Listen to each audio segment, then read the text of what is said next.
그럼 우리 딸은, 우리 아들은, 그리고 당신은 어떡하지? 연신 눈물만 흘리던 아내는 나를 타박하며 품에 안겼다. 그렇게 우리는 서로를 부둥켜 안은 채 한참을 울었다. 내 생에 가장 슬프지만 가장 행복했던 순간이었다.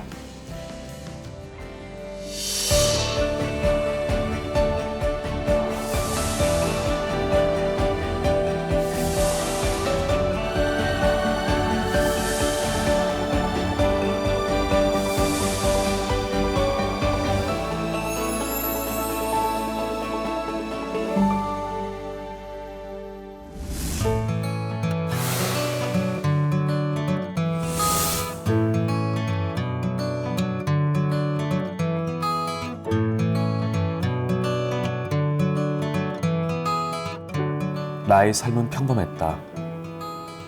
대학을 졸업하고 직장을 구하고 사랑하는 사람을 만나 결혼도 하고 아들, 딸 낳아 열심히 키우고 가족과 회사만 바라보며 정신없이 살았다.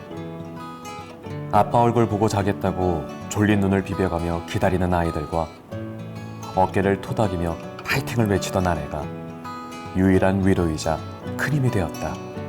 아이들도 건강하게 자라서 어느덧 초등학생이 되었고 회사에서도 능력을 인정받아 승진도 하였다.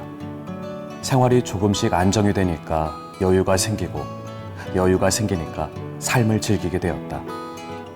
누군가 지금 행복하세요? 라고 물었다면 단 1초의 망설임도 없이 네 라고 자신 있게 답했을 것이다. 악몽과도 같았던 그 녀석을 만나기 전까지는. 대인두암 사기입니다.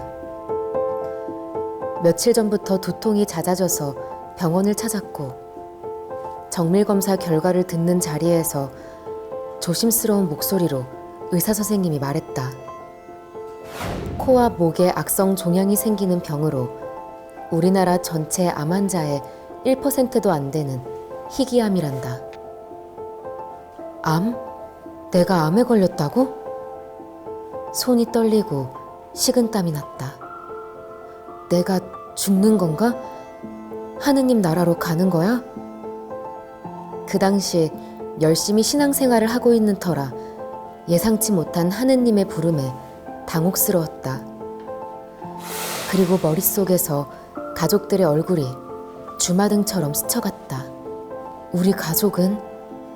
애 엄마랑 딸, 아들은 어떻게 하라고? 현실적인 사고에서 나오는 수많은 물음들이 나를 견딜 수 없는 고통으로 이끌었다. 사람이 현실적인지 집에 와서 애엄마에게 말하기도 전에 내가 제일 먼저 한 행동은 그동안 모아놓은 돈과 내가 죽어서 발생할 돈들을 계산하는 것이었다. 나름 적지 않은 돈이라 생각은 되지만 과연 이 돈으로 애엄마랑 애들이 나 없이 평생 행복하게 지낼 수 있을까 생각하다 보면 너무도 부족하다고 느끼게 되고 내 건강보다는 그동안 경제적으로 더 벌어놓지 못한 한심한 나를 탓하게 되었다. 한참 회사에서 일할 시간에 갑자기 집에 와서는 분주하게 움직이는 내 모습을 보며 아내는 무슨 일 있냐며 물어보았다.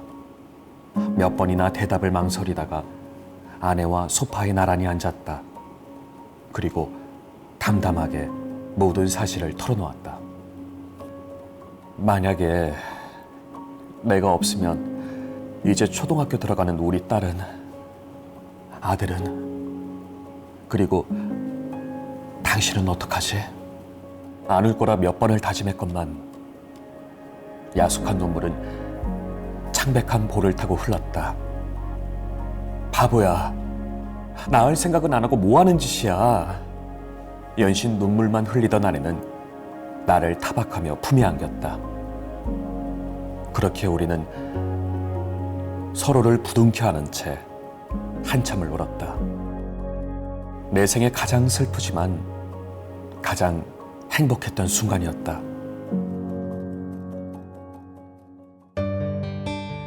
하루가 가고 이틀이 지나자 이성적인 생각이 들었다. 애들을 위해서라도 반드시 이 녀석을 이기고 회복하리라. 나의 강한 의지와 맞물려 동분서주하던 아내 덕분에 암치료 권위자로 명성 있는 대형병원 의사에게 진료를 받게 되었고 완치가 가능하다는 소견을 들었다. 절망의 터널에서 조금씩 희망이 보였다. 대신 수술은 어렵고 항암과 방사선 치료를 한 달 넘게 해야 한다고 했다. 입원은 어렵고 오로지 통원 치료만 가능하다는 말에 나는 고민에 빠졌다. 머리가 빠지고 하루가 다르게 초췌해질 아빠 모습에 아이들이 놀라거나 평생 트라우마로 남으면 어떡하지? 육아에 직장 생활도 힘든데 아내가 과연 괜찮을까? 치료에 요양까지 수개월이 걸릴 텐데 치료비와 생활비는 어떻게 감당하지? 아픈 아들 때문에 예전에 위암 치료 받으셨던 아버지가 행여 쓰러지시는 건 아닐까? 나로 인해 가족들이 힘들어지는 게 나를 더 힘들게 했다. 그때마다 아내는 시작도 안 했는데 걱정만 한다며 잔소리를 했다. 나의 고민은 아내의 말처럼 철없는 기우에 불과했다. 여기저기 수소문한 끝에 회복중심 요양병원을 알게 되었고 그곳에서 본 병원까지 통원치료 셔틀도 이용할 수 있다는 사실도 알게 되었다. 아이들과 아버지에게는 회사에서 해외 파견을 1년 동안 간다고 선의의 거짓말을 하였다. 잘 다녀오라는 아버지의 무심한 듯 투박한 인사와 아빠와 떨어지기 싫어 꼭 껴안고 울던 아이들의 얼굴이 지금도 눈에 선하다. 건강한 모습으로 돌아올게요. 나만 아는 굳은 약속을 지키기 위해 병원으로 향했다. 아내는 병원과 집을 왔다 갔다 하며 나를 간호했다. 덕분에 치료에 집중할 수 있었고 다행히 회복도 예상보다 빨라졌다. 한 달에 몇백만 원 하는 요양병원 비용이 부담스럽기도 했는데 다행히 예전에 가입해놓은 농협생명 실손보험 입원비와 암보험 진단비로 어느 정도 해결할 수가 있었다. 모든 게 감사 또 감사했다. 이곳 요양병원 입원 환자 대부분이 암 환자들인데 그분들 말로는 요즘에는 암도 수술하거나 중증이 아니면 대형 병원에서는 입원을 안 시켜준다고 한다. 부양가족이 없거나 부양가족이 있다고 하더라도 부담을 덜어주고 싶다면 요양병원을 적극 권장하는데 비용 문제로 주저하는 분들이 많다고 한다. 참 안타까운 일이다.